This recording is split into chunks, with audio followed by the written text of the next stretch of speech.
What makes you qualified to work with somebody with CP? Well, being that I am an individual with cerebral palsy, born with spastic diplegia, so you compound that with my understanding and expertise in adaptive physical education, I think I'm pretty qualified.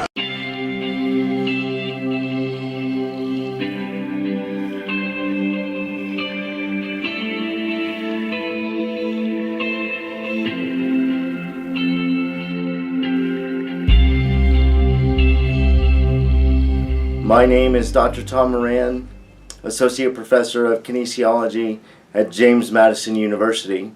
And after my presentation, I was walking through the exhibit hall and happened to come upon the Quadriciser exhibit.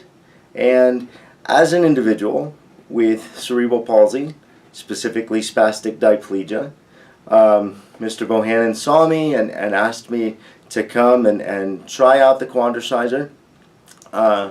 And at first, I honestly didn't know what to think. I like it. Right now I'm struggling with back spasms. My hip flexors are really tight. This is helping me go through full range of motion and loosen things up. It's really helping to pump my ankles and, basically improve my overall flexibility. Here I am as a now adult with CP, but it allowed me to reflect back on my experiences as a young child, and unfortunately having to go through numerous years and sessions of physical therapy. But one of the things that was very detrimental to me and very violating in some degree was how I had zero control over what the therapist was choosing to do to me. I was, being asked to lie on this therapy bed while they chose to stretch my hamstrings from here to kingdom come. And in many situations, a lot of the stretches and or exercises I was doing was giving me extreme pain. And I thought, gosh, they have all power over me. I began to reflect on some of those experiences.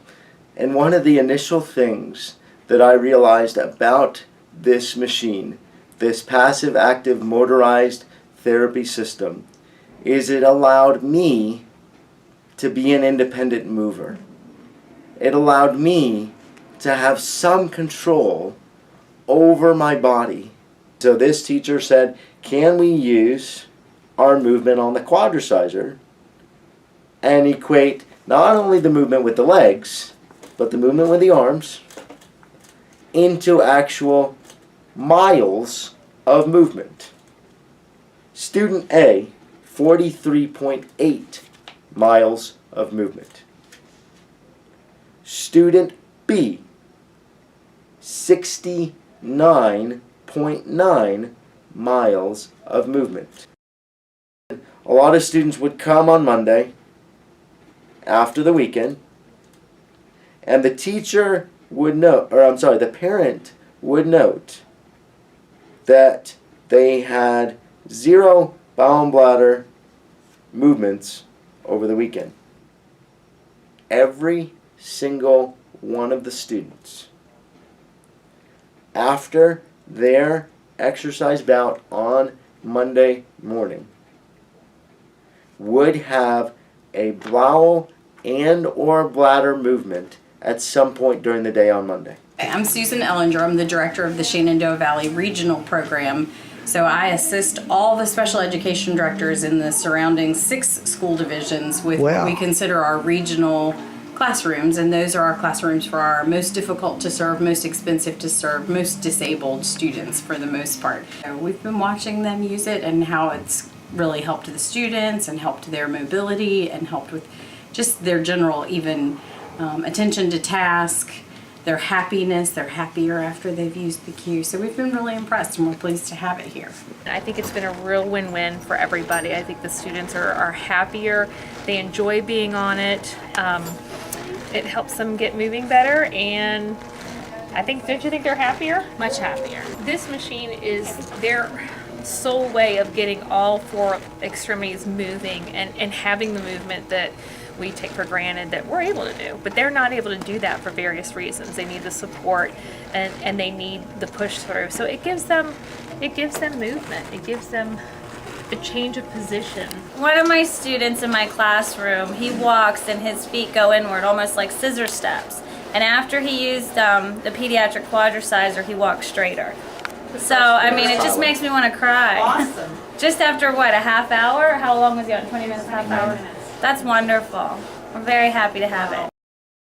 Ezra, for example, he's learned how to take steps, and I attribute that the consistency. He's on the Quadriciser every day, first thing in the morning. Getting here, he goes on the Quadriciser for an hour, and I really attribute his success in mobility to the Quadriciser. We were able to keep the exercise constant because my first question was, does this Quadriciser actually have an impact on overall functioning? And now we know that according to this initial study, the answer is yes.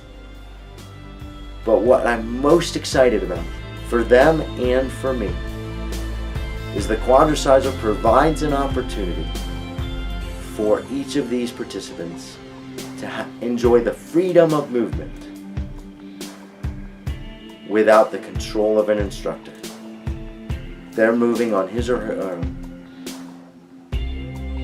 And also, they're now able to enjoy physical activity and movement through this wonderful modality that has never been provided and probably cannot be replicated on their own.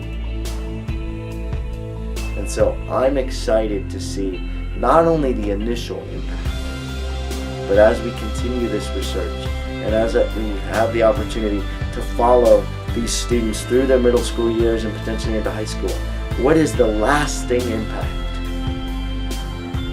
of the Quadriciser, of continuous, repetitive, fluid movement on the overall functioning for these individuals with severe and significant disabilities?